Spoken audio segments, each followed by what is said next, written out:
Sue, welcome. Thank you. We're glad to have you here. Well, thank you so very much. It's a pleasure to be here, and I'm so thrilled with this packed room because the only way that we're going to fight anti-Semitism is with all our friends beside us. And so I am very happy to be in a room of friends. This is a very serious topic, serious enough that I can tell you that in my role as a senior associate director for the Anti-Defamation League, our Mountain States region encompasses 3 states, Colorado, Wyoming, and New Mexico. And just today, only today, and hopefully the other 360, was this a leap year? 365 days will not be like this, but we had reports of an individual who's afraid that he was fired from his job because he's Jewish. Reports from an elementary school where overnight somebody burned a swastika in the grass with a gasoline fire. And those are just 2 that I know of from today before I left the office. And so it's really, it's really important for all of us to fight this fight together, and I very much appreciate that you're all here. And I'm going to give away the end before the beginning, which is that this is the reason that I've entitled this Introduction to Anti-Semitism Then and Now is because anti-Semitic incidents do not happen in a vacuum, and all of these stereotypes that underpin modern anti-Semitism originated in the past. And so we're going to get to look at, I actually made this a little bit shorter than I normally do so that we would have plenty of time for questions and answers. Well, definitely questions, hopefully answers. You'll have to let me know. But that's really my goal is to show the trajectory that we don't get here without starting there. And so I do want to also mention before I launch is that on the back table I have a few things for you. I did not anticipate this many people. It's a nice problem to have, but we have our current newsletter, which literally is hot off the presses. It just hit the mail a couple days ago, and 2 window clings. A window cling is not a sticker. You peel it off and you stick it on the window, and then you can peel it back. And this one says, "Love is greater than hate," and this one says, "Respect for all." And so feel free to take those, and at the end of the presentation, my contact information will be on the last slide, and you're welcome to take note of that and to get in touch with me after today. So, yes. May I say one other thing? Please. I'm getting old and I forget things. That's why I'm retired, probably. Anyway, one of the things I forgot to mention is we have a donation box over here on the table. And this takes several $1,000s to put this week on. And if you'd like to help us out by giving a small or large donation, or sign your life insurance over, whatever, please just slip right in that box. And I believe this is a tax deductible. So, thank you. Thank you. Give generously. So I'm going to fly through this first part. ADL is the 2nd oldest civil rights organization in the country. Does anybody want to guess what the first oldest one is? Very good. Gold star for you. So the NAACP was founded in 1909 and ADL was founded in 1913.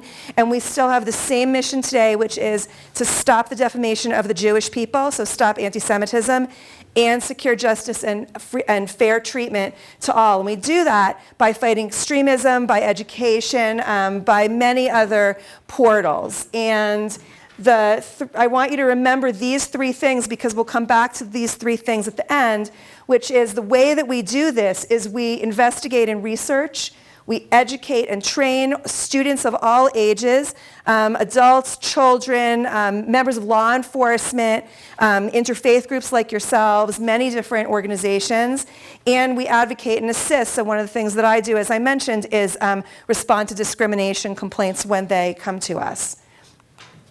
So today's topic is anti-Semitism. Tell me what components you think go into a definition of anti-Semitism. This is the audience participation part. Labeling. Okay, great. So labeling, what else? Scapegoating. Racism. Fear. I heard demonizing and fear. Ignorance.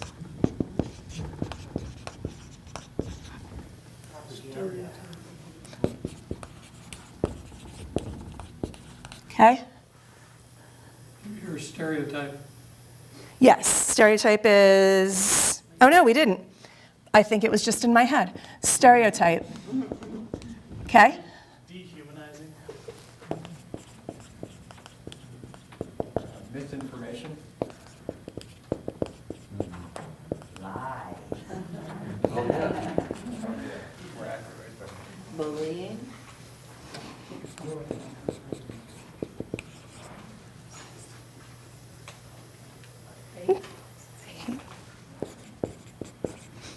Okay, this is all a very good start. Excuse me, I'm going to fiddle with this for 1 second before I present to you more than I intend. So, all of these things, and what is anti-Semitism, really what's anti-Semitism about? Opposition to Jews as Jews. Okay, now let's look at this. So there are many different kinds of definitions of anti-Semitism. With some of the younger students, I tell them take their phones out. They get very excited about that because usually teachers tell them to put it away. And I say look up definitions of anti-Semitism and then we kind of aggregate. So this is an aggregate definition. That anti-Semitism is prejudice or discrimination that is directed towards Jews. Anti-Semitism is based on stereotypes and myths that target Jews as people, their religious practices and beliefs, and the Jewish state of Israel. Is there any piece of this that was not on our list? Jewish state of Israel. How do we feel about that? Mixed. Mixed. And so what I'm going to say, because this is not a conversation about the politics of Israel and Palestine, I'm sure that those conversations exist at the university and elsewhere, but what I will say is that when we talk about the Jewish state of Israel being part of the definition of anti-Semitism, this does not mean that, that it's not permissible or it's not even optimal sometimes to criticize the governmental policies of the state of Israel like some of us do with the governmental policies of our own country or any other. There are elections happening right now in Israel. Actually, the polls closed at 10 o'clock, so that's about 2-3 hours ago. And there's lots of things that we can talk about in terms of Israeli policy, Israeli politicians. That has nothing to do with anti-Semitism. The type of demonization of the Jewish state of Israel that does come into anti-Semitism is, for example, when there are cartoons, and you can go to ADL's website, www.adl.org, and look up cartoons. There is an anti-Semitic cartoon contest that the government of Iran runs every year, and there are images such as, the type of image that we would have an issue with is not just an image of, for example, Prime Minister Netanyahu dropping houses for new settlements. That's a political cartoon. But when instead he has a tail and devil horns and a cleaver and there is blood rushing from him into a pool the shape of Gaza. That crosses a line. So we can talk about all of the underlying memes of that, but when the state of Israel and when the state of Israel's politicians are demonized in a way that stereotypes them, that's what we're talking about. Does that make sense? Okay, so we're going to move along. So I'm going to go back. The way that I like to illustrate the then and now part is we're going to look at a bunch of quotes, only a few actually, that go from the very beginnings of recorded history until the modern age. And so we're going to start with this one, and I will tell you that there is a timeliness to this quote, and I am sure that many of you are going to guess right away who said it. And can somebody else read? Nice and loud. Behold, the people of the children of Israel are more numerous and stronger than we are. Get ready, let us deal shrewdly with them, lest they increase, and a war befall us, and they join our enemies and wage war against us and depart from the land. Thank you. Who said it? Who says that? Pharaoh, yes. Pharaoh. There it is. Pharaoh in the book of Exodus. So I had to go with the Charlton Nelson. I just had to. This was many generations before that. Pardon? This was many generations. Yes, this was many generations before the image. Sadly, we do not have photographic evidence from 3,000 years ago. I wish we did. This is the closest we get. Oh, yeah, there you go. Perfect. Nice.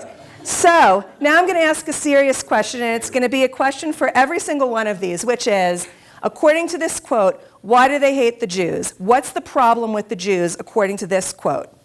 More numerous, Okay, so too many. What else? overwhelming population. Overwhelming, stronger. Say it again. Their numbers are threatening. Numbers are threatening. What else? Fear of war. Pardon? Fear of war. Fear of war. Specifically, what about the fear of war? They would attack. Yep. They're going to form an alliance with someone else against them.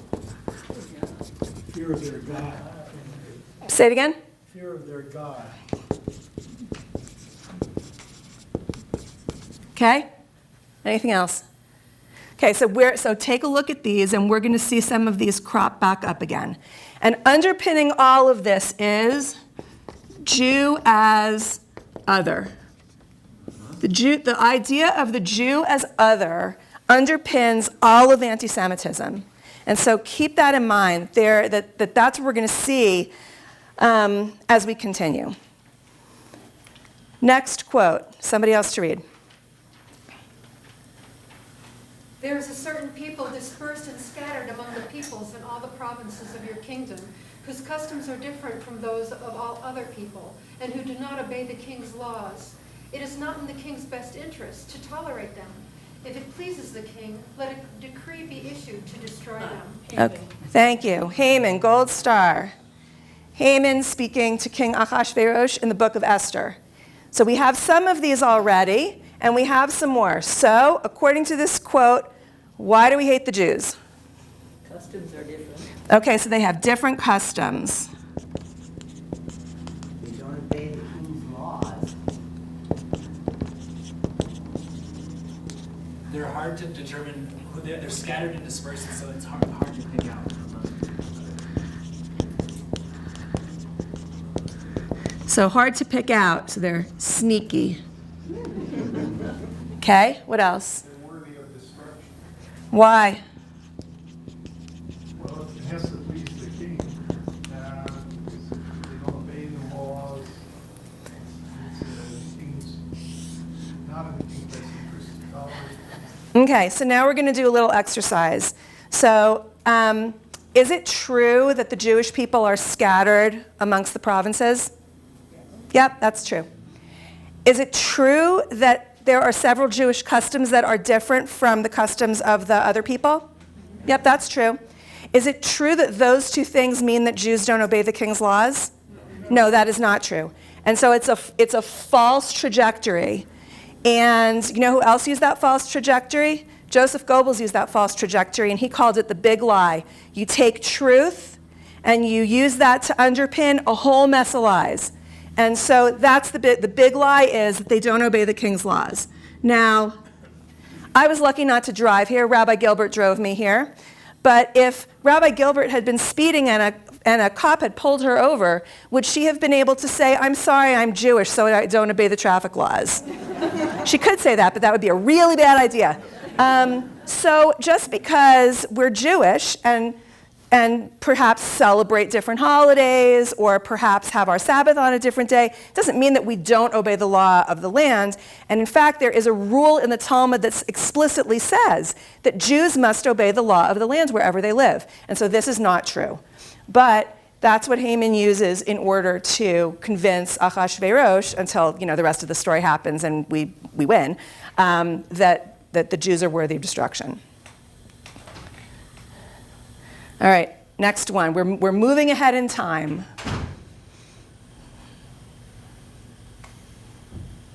Somebody brave. The Jews are carrying it out with a steadfast purpose. creating wars and revolutions to destroy the white Gentile race, that the Jews may seize the power during the resulting chaos and rule with their claimed superior intelligence over the remaining races of the world as kings over slaves. Thank you. This is a little bit of a deep cut. Any guesses as to who said this? It's more modern. Yeah, it is one. It's more modern. We moved forward in time. I can give you a year. The year is about 1903. It's before Hitler. But Hitler gets a lot of his ideas from this. One more time? Mm-mm. Mm-mm. Is it nature? Nope. Is it an American? Nope. German? Nope. This is, I'm going to give you a hint. So this is a British translation of a Russian document. Is this Karl Marx? Stalin? No. Lenin? No, it would have been. This is a guy named Victor Mardson. He was British, and he translated a book, a pamphlet, called The Protocols of the Elders of Zion. Who's heard of the Protocols of the Elders of Zion? Okay, so many of you. So the Protocols of the Elders of Zion was originally published in Russia. It was a document published by the Russian secret police in 1903. And then this guy, Victor Mardson, translated it into English and published it as a serial in the Morning Post in Great Britain. And today, you can still purchase this. Here are a few of the many copies of this document that are still available for purchase. This one, I don't know if my little red dot, the red dot's sort of working? Not really. Once it hits the TV, it goes away. But do you see the upper right-hand corner? It's like a little circular. That one was on the shelf in a bookstore in Colorado. It was reported to us. We went and talked to the directors of the bookstore. Because ADL supports the First Amendment, we would never recommend that it be taken off a shelf or that somebody not be allowed to read something. That's not what we do. We did, however, recommend that rather than putting it in the history section, that we put it in the conspiracy theory section.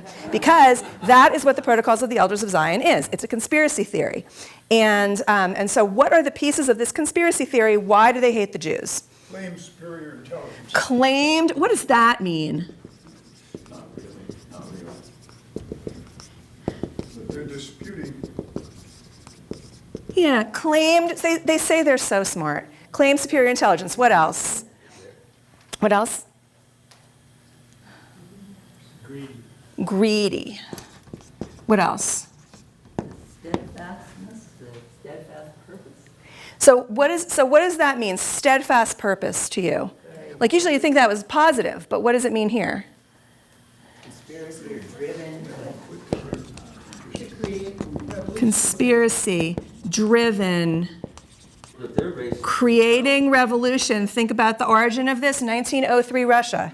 Creating revolution. So now it makes perfect sense that the Russian secret police wrote this in 1903. Okay? They're racist themselves. Say it again? They're racist themselves. They're racist themselves. Against the white Gentiles. Against, and please keep this label in mind, against the white Gentile what? Race. We are going to, so if you open up, if you go online and go to 4chan, 8chan, any one of a number of white supremacist outlets, you are going to see exactly this today. Okay? Who said this? I'll read this one.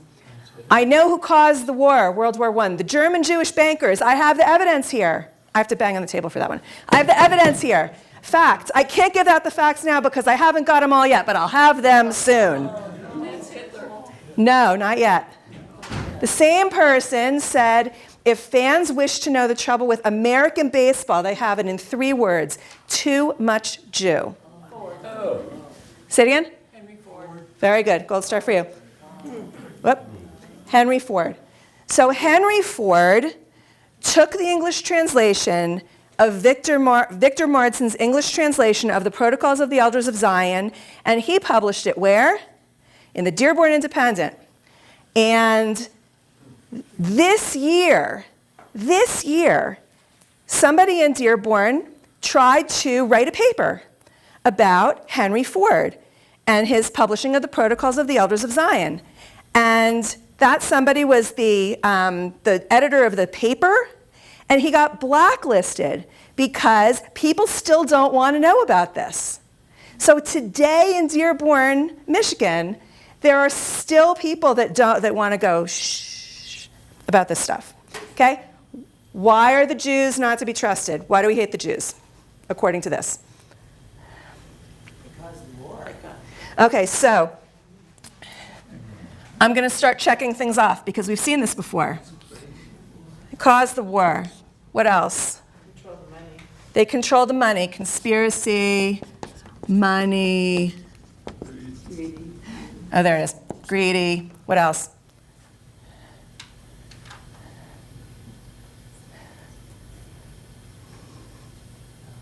Really no facts. Really no facts. And that's really important. I'm going to put that kind of over here. No facts, right? Because does it make sense to say that Jews are taking over, but also they're embedded, but also they're greedy, but also they say that they're smart, but they're really not smart, but also, I mean, does all of this make sense? Does it all go together? No, it doesn't make sense. It's not logical. And so it's fascinating that Ford says, I don't have the facts, but I'll have them soon. Because, right, he's winging it. He's winging it. But he's winging it based on stereotypes, and whoever's listening to him has the subtext already. They know. He doesn't have to say too much because they know, of course, the Jews are greedy and they control the money and they say they're so smart and they're involved in conspiracies and they're not white, right? Now that's very interesting, okay? Take a look at this color skin. If you saw me on the street, what would you say? This is a white girl. This is a white girl who burns in the sun after 10 minutes with SPF 50. No kidding. But that's not what white means here in this context, and it's not what it's going to mean later either. That this means not WASP, actually, is what this means. Not us is what this means. That saying Jews are not white when the evidence is right here it has nothing to do with actual skin color. It has to do with an in-group and an out-group, and the Jews are the other. Does that make sense? Okay. All right. Really about race. Right. So say more about that. There are Jews who are Jewish by family. Yeah. It's passed down Yeah. genetically that they're Jews, and they're Jews by choice. Right. There is no Jewish race. Correct. There is no Jewish race. But for white supremacists, to them, there is absolutely a Jewish race, and the Jewish race is not white because it's not them. Yeah. It doesn't have to make sense. That's the argument.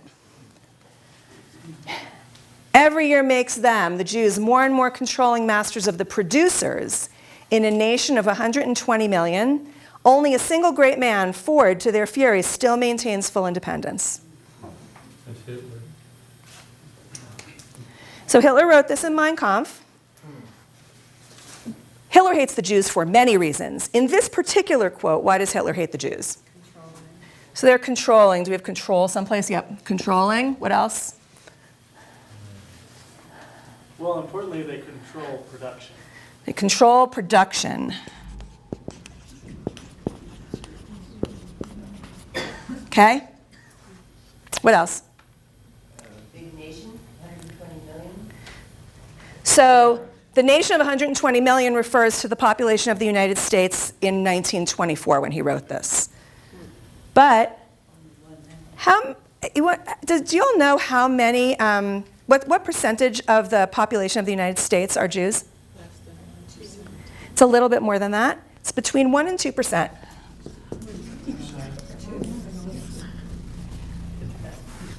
And yet, all of these individuals say, but they're controlling everything, right? Now, I'm going to ask a Haman question, back from that other slide, right? The big lie. So Is it true that there are some Jews that control areas of finance? Yep. How about Hollywood? Yep. So there are Jews that have risen up to the top echelon of the professions, just like non-Jews have. And so there are Jews that are visible, right? There was back in the, I want to say the 2016 election cycle, there was an ad that came out with Jews who are involved in finance, including Janet Yellen and Greenspan, with stars of David on their heads and bags of money. That's this. That comes right from this. 100 years later, and there it is in our political discourse, if you can call it that. Okay, somebody else read. We're moving way forward in time. We're almost in the modern age. We are in the modern age. We're almost in the current age. Now you know I'm going to be lambasted and called anti-Semitic. They'll say I'm up to my old canards. He said Jews control Hollywood. Well, they said it themselves. Jews control the media. They said it themselves. Jews and some Gentiles control the banking industry, international banks. They do. In Washington, right next to the Holocaust Museum, is the Federal Reserve where they print their money. Is that an accident? Right. And so, like I tell my younger students, just because it's clever doesn't also mean it's not anti-Semitic. Want to take a guess? David Duke. No, but also modern. Not him, though. You're in the right time frame.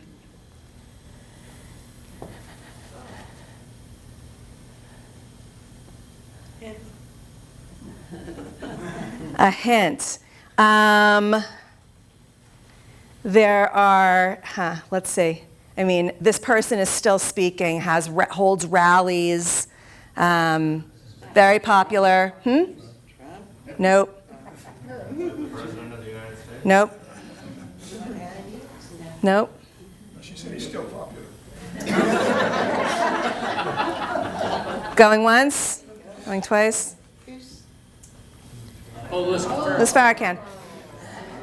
So this is from a talk that Louis Farrakhan gave in 2012, but I have notes from, they were too long to put on the slide, so give me half a second to drudge them up. So on February 25th, 2018, so a year ago, Farrakhan spoke in Chicago for Savior's Day and used the opportunity to rail against Jews, Israel, and the U.S. government. His wide-ranging speech lasted for 3 hours and touched on a number of issues in the news, including gun violence. In his opening remarks, he insisted that he is not an anti-Semite, but rather a truth teller, adding that, quote, "the powerful Jews are my enemy." So, according to this quote and what I read, why does Farrakhan hate the Jews, even though he says he's not an anti-Semite? They control the Hollywood and media. Control, lots of control. Hollywood, so media, Hollywood, international. So one of the parts that was not in that, in the Protocols of the Elders of Zion quote, is that all over the protocols is this whole idea that Ford then picks up of the international Jew. Has anyone heard of that?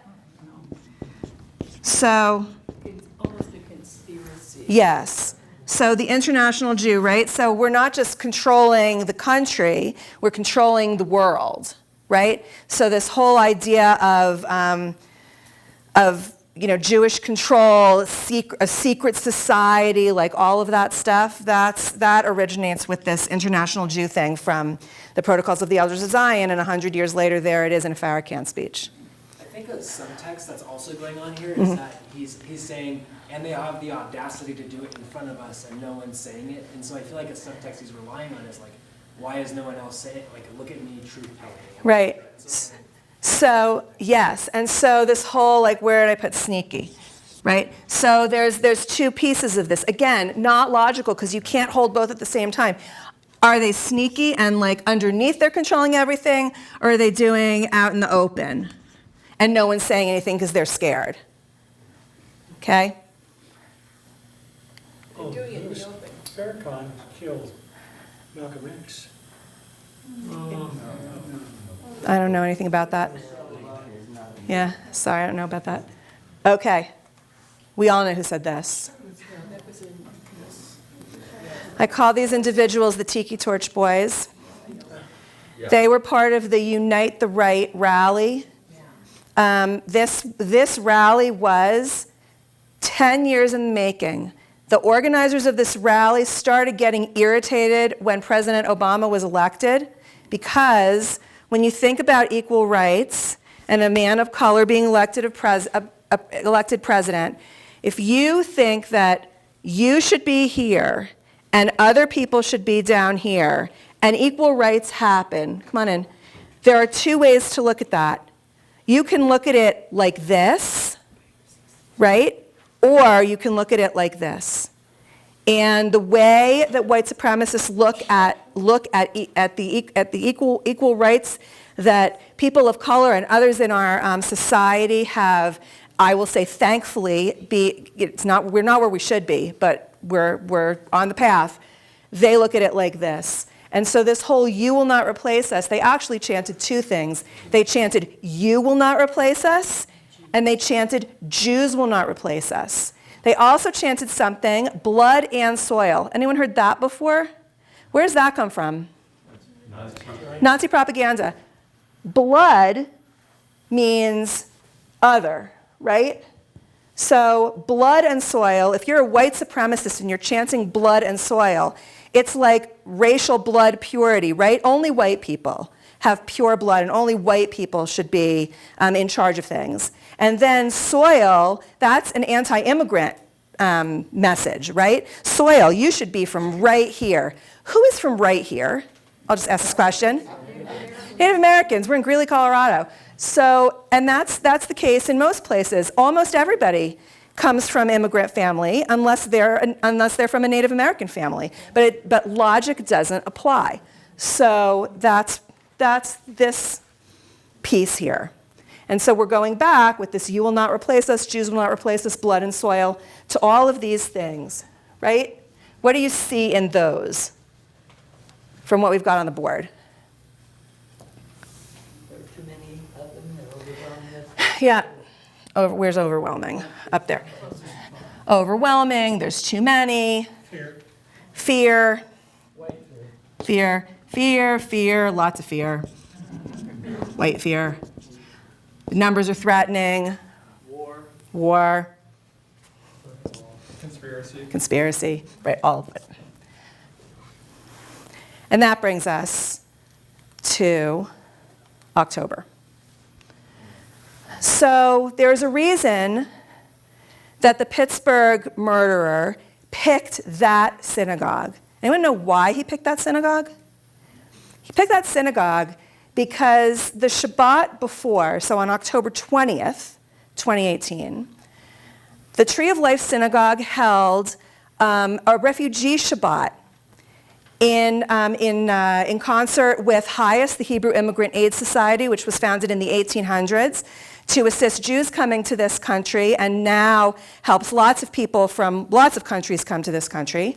And he literally looked to see where there was a synagogue that was involved in HIAS Shabbat that was convenient to where he was. And he picked the Tree of Life Synagogue because it was convenient.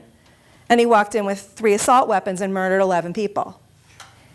And there are a number of lessons that we can take from the Tree of Life Synagogue, and I want to mention one of them.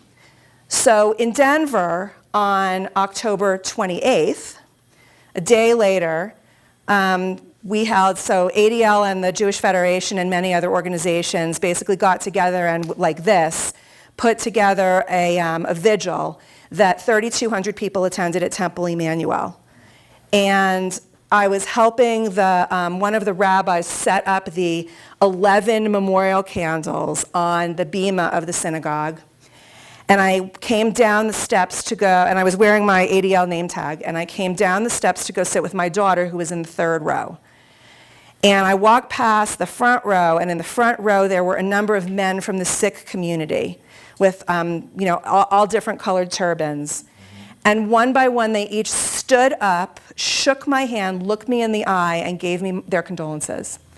And rather than this individual, that's the message that I take from Pittsburgh, is how everybody came together to support not just the Jewish community, primarily the Jewish community, because it was the worst act of terrorism against Jews in the United States' history, but also came together as a community like you are now to say, no, we're not going to have this. We're not going to support this. We're going to speak out against this. 3,200 people with 24 hours notice on a Sunday night. It was really remarkable. And so that's what I take from that. And I could insert here as a next slide, which I don't have, is something from 2 weeks ago, 3 weeks ago, the massacre in Christchurch, New Zealand, where the Jewish community went to the mosque on Parker Road, and I'm sure other mosques everywhere. I understand there's an Islamic center in Greeley, and people who were not Muslim went to support the Muslim community because, as I said to somebody else who said, why did you go? I said, I was paying a Shiva call. It was a condolence call, and we stood outside the entrance with supportive signs, and because that's what you do when you're in a community and somebody is hurting, is you go support them. And I think between those two events, that's a message that I'd rather take, which is how to be supportive. So moving along a little bit, I definitely want to leave time for questions. So I'm going to go through some of this, and all of this you can find in greater detail on ADL's website.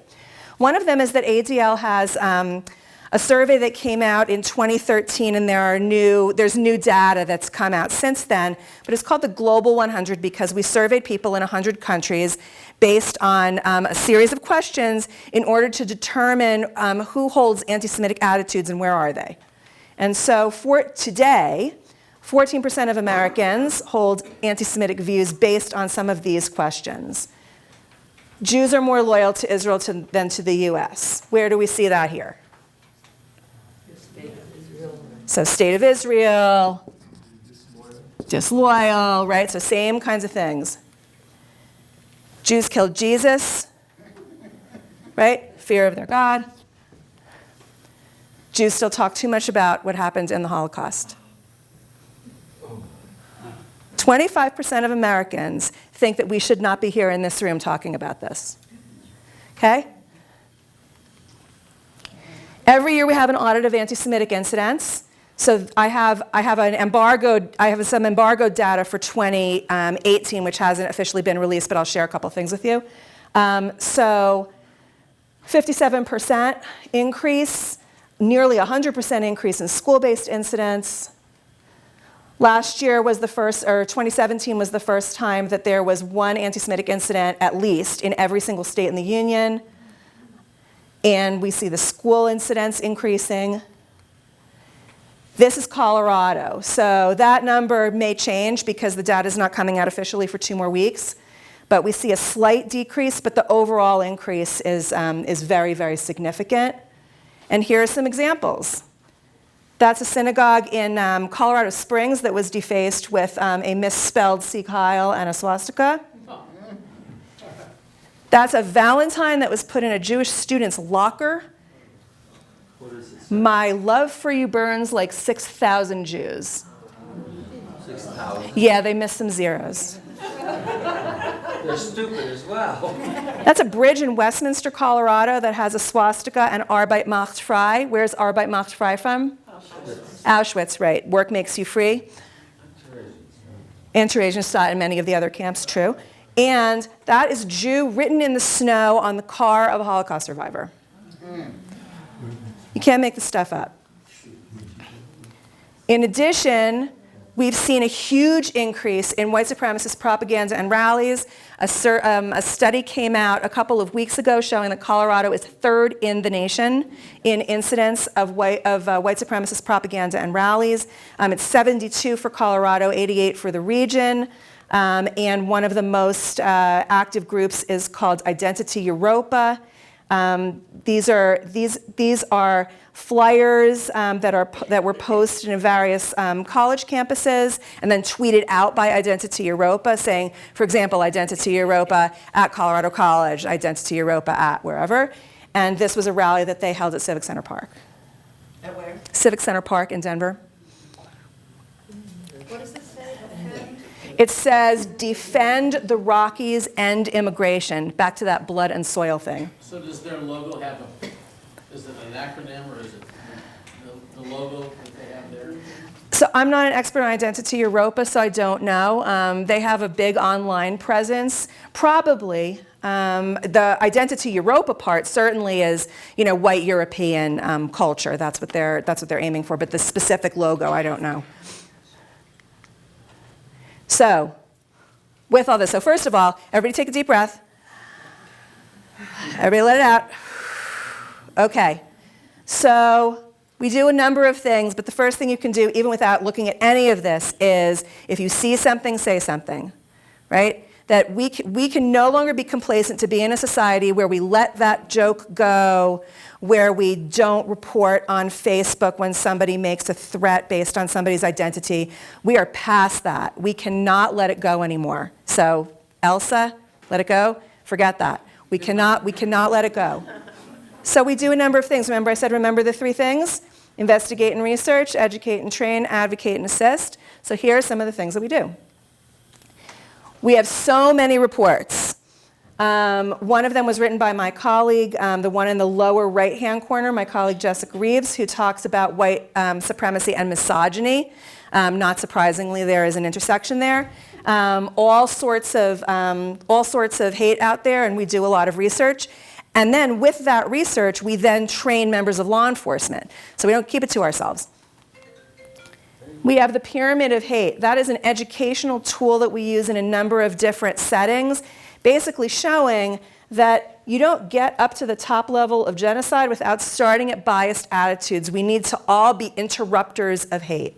Because if we don't tolerate the biased attitudes and the acts of bias, we don't get to the top. We have a couple of education programs in our region. One of them is No Place for Hate. We are now in 61 schools throughout the region, impacting about 60,000 students. That's up from 50 and 50,000 just a year ago. Because sometimes when there are yucky things that happen in schools, principals go, la, la, la. And sometimes they say, please help us. And those are the schools that are No Place for Hate schools, and that's the majority, which is amazing. On the right are 2 individuals. They are, the Hebrew word for them is shin shinim. They are gap year students between graduating high school in Israel and going into their army service, and they're volunteering in the United States.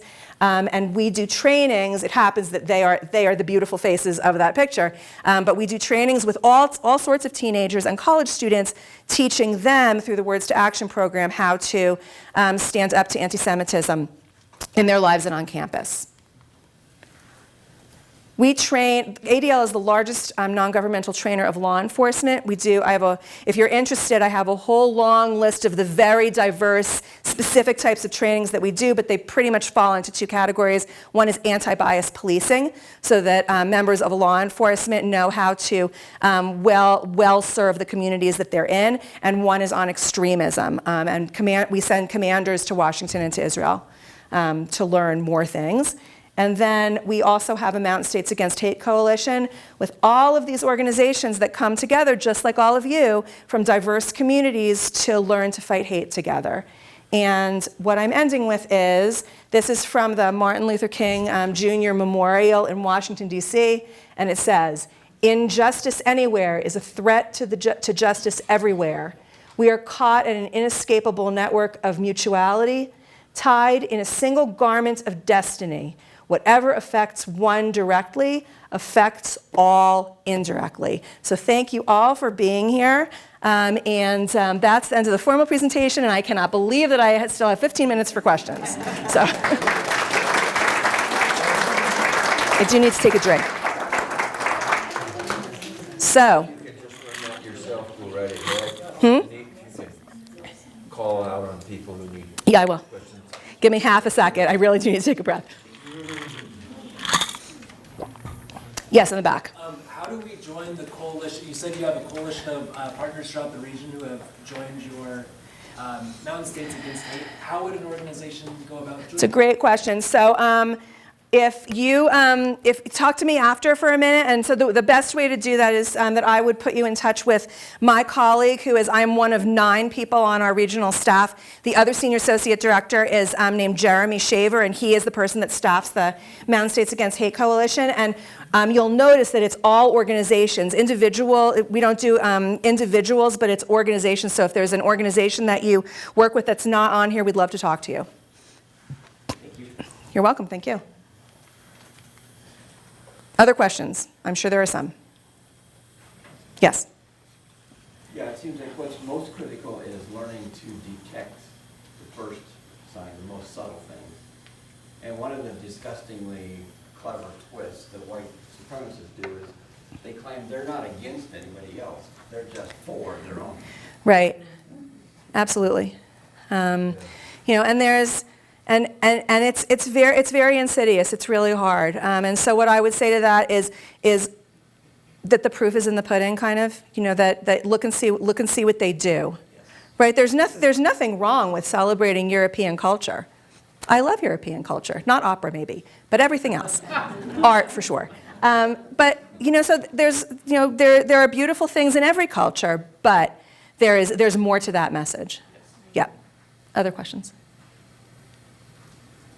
You still produce the resolution of respect and have people sign it? Yes, and so the No Place for Hate schools, yes, and so we actually have a breakfast on Friday that's celebrating the schools that completed the program for this year, and there are 5. I am not the education director, so I don't have them memorized, but there are 5 tenets of the resolution of respect that every student in every No Place for Hate school has to basically sign, saying that they accept them. And when the schools finish and they've had it's not like it's not an assembly, like it's not a one-shot deal. They have training all year long with students and with faculty. There are some peer education programs. They then, when they complete it, they get a banner that is like, the size of like the athletic championship banners that are hanging in schools. It's that size. It's really amazing. So yes, we absolutely do have that. We have had them in Greeley schools. Perfect. Yes, I have met some of the Greeley students. Oh, great. Perfect. Other questions? Yeah. I just kind of had a comment. About a year ago, I read a United Nations study. The 200 countries in the world, they decided to survey 50 of these nations, and the questions they asked, since we had 750 million migrants on the move around the world, in Africa, Asia, Europe, Latin America, wherever, 50 million of these people said that they would come to the United States by the year 2020. 500 million said they would come to the United States by the year 2025. So they expanded the survey from 50 nations to 100, and then 150, and so on. They got as many nations involved as they could, in other words. And the kind of scary part was when they got to the year 2030, we'd have an extra billion people. By the year 2040, we'd have 2 billion more people. That makes us the most populous nation on Earth. More than China and India put together. If that actually happens, which it's not, because every country with sovereign borders has plans in place. So there is a very serious issue with immigrants on the move and the ways that countries accept or don't accept them and what the policies are and all of that, which is obviously past the scope of this talk. But I don't know what the purpose of a question like that is. Of course, people want to come to to nations that are perceived as having it together and wealthy and able to give them jobs, but doesn't mean that everyone will. Yeah. I would add that comment to that. Like every immigrant or every migrant are displaced by force, not like not choose. Like for example, 13 years ago, my family were displaced and fled from Somalia. And my mom, till this day, she would never say that she did not want to leave her country. Right. She had a really beautiful life. She was an educated woman, so was my father, but she had to leave. So the irony is that we need to remember that immigrants are not just moving to come to a country that's better than theirs, but they're moving because there's no choice. Thank you very much. They're fleeing for their life.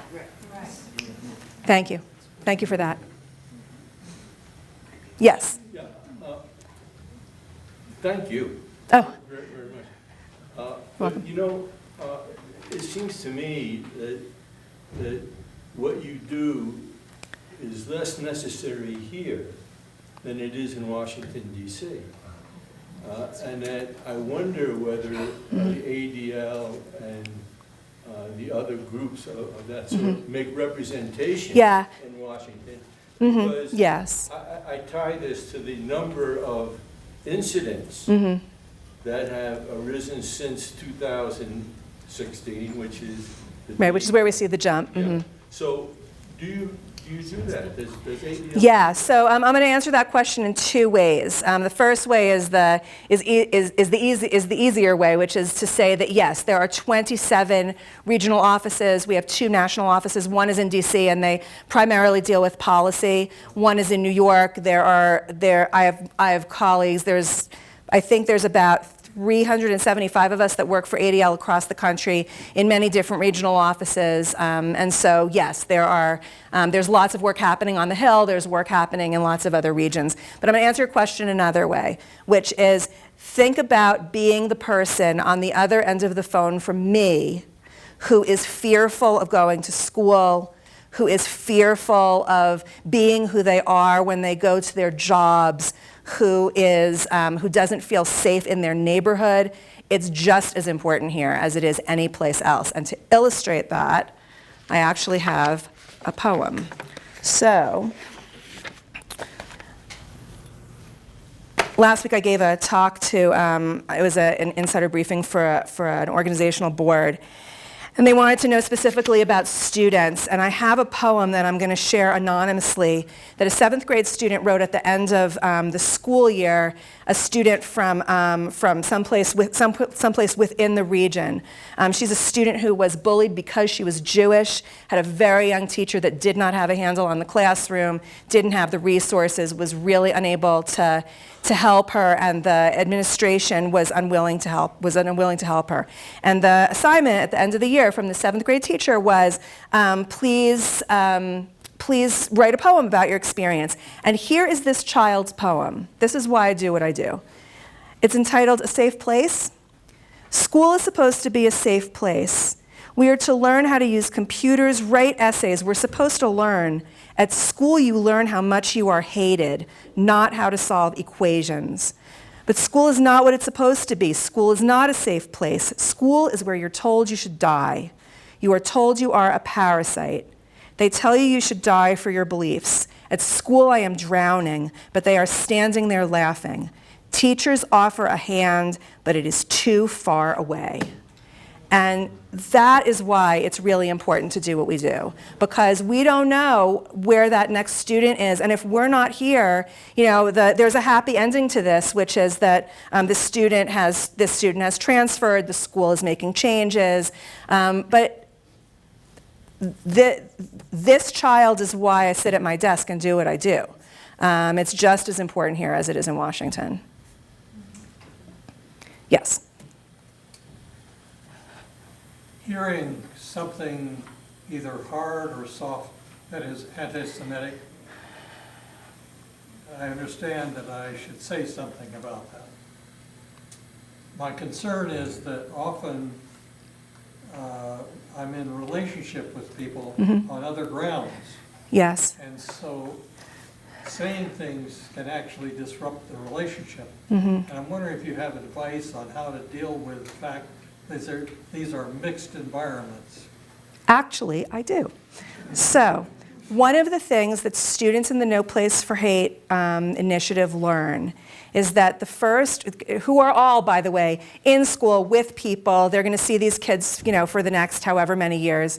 That's what they're dealing with. And the first dictum is assume good intent and explain impact. So the way that goes is, for example, I know you didn't mean anything by it, but let me tell you how I heard it. Something like that. That is the way that I will tell you that I discuss off-color jokes and racist jokes with family members. I know that you just meant to be funny, but really no. So there is a gentle way to do this with people with whom you're in relationship, and I'd be happy to talk further, but we have a lot of educational materials on it. And I would actually, for anyone of any age, to recommend that going to ADL's website, just adl.org, and go to the education portal. There's a lot of stuff on having difficult conversations, on, for example, you see a swastika, inscribed on whatever surface it happens to be on that day, why swastikas are bad, why Holocaust analogies are never appropriate, all the things. So yeah, thank you for the question. Okay, looks like I've got 3 minutes, yes. I just want to mention, for Christians, there are at least 2 flashpoints for anti-Semitism. One is next week, we call it Holy Week, long history of passion plays and everything. The other, for many denominations, coming up this summer when international assemblies gather and usually have resolutions critiquing Israel, oftentimes in very slanted ways. So there is a resource on some of your chairs.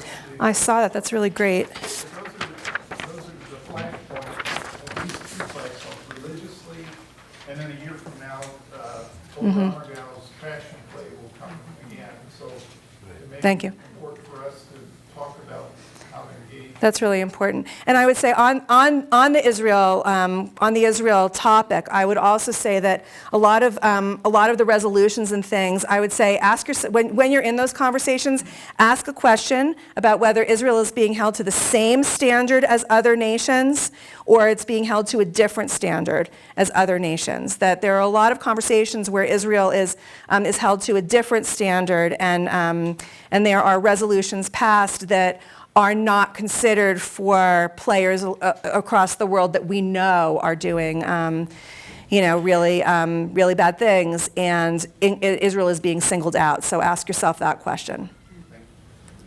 Yes. Depending on how severe the situation, Maya Angelou, and I won't get her quote right, but would say, "I cannot allow you to poison the air that I am in. You either need to stop or I need to leave." Yeah. And I appreciate that, and I also don't know the exact quote, but there is a teacher in our community of blessed memory named Anita Stieglitz, and she used to say, if somebody tells you that they are intending to harm you, believe them and leave. That, I have a lot of conversations with students, particularly as I talk to high school and college students, about the difference between feeling uncomfortable and the difference between feeling unsafe. Because especially with students, I hold that feeling uncomfortable sometimes is a really good thing because you're going to stretch. You're going to be exposed, especially when you go to college, you're going to be exposed to ideas that you haven't heard. That's the whole point of university. But feeling unsafe is a different story. So thank you for that. Okay, I think one more, last one. Just a big thank you to you. Okay. Oh. Thank you for coming. Thank you.